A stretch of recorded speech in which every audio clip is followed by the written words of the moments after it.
30 ಕೋಟಿ ರೂಪಾಯಿ ಏನಪ್ಪ ರಾಷ್ಟ್ರೀಯ ಪಕ್ಷಗಳು ಕೂಡಿಸಿದ್ರೆ 515 ಕೋಟಿ ರೂಪಾಯಿ ಪ್ರಾದೇಶಿಕ ಪಕ್ಷಗಳು ಕೂಡಿಸಿದಾವ. ಇದ್ರಾಗ 3,353 ಕೋಟಿ ರೂಪಾಯಿ ಖರ್ಚು ಮಾಡಿದಾವೆ. ಅರ್ಧದ ರೊಕ್ಕ ಉಳಿಸ್ಕೊಂಡಾರ. ಮತ್ತು ಸಾವುಕಾರ ಅವರ ಈಗ ಮತ್ತು ಅವ್ರು ನಾಳೆ ಎಲೆಕ್ಷನ್ದಾಗ ಅವ್ರು ಆಯ್ಕೆಯಾಗಿ ಬರ್ತಾರೆ. ಕೋಟಿ ದುಡ್ಡು ಹಂಚ್ತಾರೆ, ಆರಿಸಿ ಬರ್ತಾರೆ. ಇದರಿಂದ ಕ್ಲಿಯರ್ ಆಗ್ತಾ ಹೋಗ್ತದೆ. ಈಗಾಗಲೇ ಹೇಳಿದಾಗ ನಿಮಗೆ ಈ ದೇಶದ ರಾಷ್ಟ್ರೀಯ ಪಕ್ಷಗಳಿರಲಿ ಪ್ರಾದೇಶಿಕ ಪಕ್ಷಗಳಿರಲಿ ದುಡ್ಡು ಹಾಕಿ ದುಡ್ಡು ತೆಗೆಯುವಂಥ ವ್ಯಾಪಾರವನ್ನು ಮಾಡೋದ್ರಿಂದಾಗೆ ಚುನಾವಣೆಗಳಲ್ಲಿ ಅಕ್ರಮಗಳು ನಡೀತಾ ಇರ್ತವೆ. ಅದರಲ್ಲಿ ಏನು ಹೇಳೋ ಅವಶ್ಯಕತೆಯೇ ಇಲ್ಲ. ದುಡ್ಡು ಹಂಚೋದು, ಸಾರ ಹಂಚೋದು, ಮಧ್ಯಾಹ್ನ ಮಾಡೋದು ಎಲ್ಲ ನಡೀತದೆ. ಎಲ್ಲ ಪಕ್ಷಗಳು ಮಾಡ್ತಾವೆ. ಇದು ಮಾಡಿಲ್ಲ ಅನ್ನೋದು ಯಾವುದೂ ಇಲ್ಲ. ಹೇಳಿದ್ದೇನೆ ನಿಮಗೆ ಈಗಾಗಲೇ. ಅದ್ರ ಬಗ್ಗೆ ರಿಪೋರ್ಟ್ಸ್ ಇದು ಕೊಟ್ಟಿಲ್ಲ. ನಾವು ಇಟ್ಟು ಮಾಡಿವಿ ಖರ್ಚು ಅಂದರೆ ಕೆಲವೊಂದು ಪಕ್ಷಗಳು 21 ಪಕ್ಷಗಳು ಉಳಿದು ಬಂದಿಷ್ಟು ಕೊಟ್ಟಿದ್ದಾರೆ. ಕರೆಕ್ಟ್ ಟೈಮ್ ಕೊಟ್ಟಿದ್ರೆ ಕಾಂಗ್ರೆಸ್ ಒಂದು.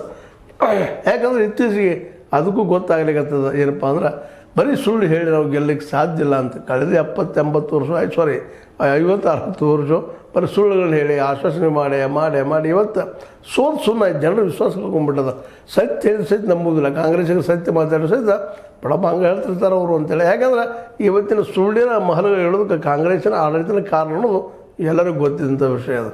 ಅದಕ್ಕಾಗಿ ಇವತ್ತು ಕಾಂಗ್ರೆಸ್ ಮರಳಿ ರಿಗೇನ್ ಈಗಾಗಲೇ ಪ್ಯಾರಡೈಸ್ ಲಾಸ್ಟ್ ಮಾಡ್ಕೊಂಡದ ನಮ್ಮ ಕವಿ. ನಿಮಗೆ ಗೊತ್ತದ ಪೋಪರ್ ಅನ್ನುವಂಗೆ.